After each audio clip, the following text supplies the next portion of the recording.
America और Iran. America का जो बहरी बेड़ा है, बहुत बड़ा ये बहरी बेड़ा है। अगर हम दुनिया की तारीख की जो जंगी तारीख है उसका मुतालिया करें, तो ये जो यहाँ पे अब्राहम लिंकन ये जो बहरी बेड़ा है, ये इसके ऊपर मुकम्मल जंग का सामान यहाँ पे प्रोवाइड किया गया। अब इसके मुकाबले के लिए ईरान ने छोटी कश्तियां बनाई हैं और ये जो कश्तियां हैं इनके ऊपर बैलिस्टिक मिसाइल्स उन्होंने नस्ब कर दिए हैं।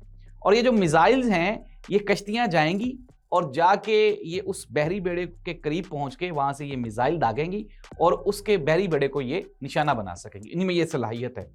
अब एक तरफ दुनिया की सुपर पावर अमेरिका, जिसके पास जंगी साजो सामान की बहुतात है, और दूसरी जानिब ईरान, जो कि गुज़श्ता 30 साल से जंग के माहौल में रह रहा है और पाबंदियां फेस कर रहा है। अब ये जो सिचुएशन है, ये भी खित्ते के लिए इंतहाई अहम और खतरनाक हो गई।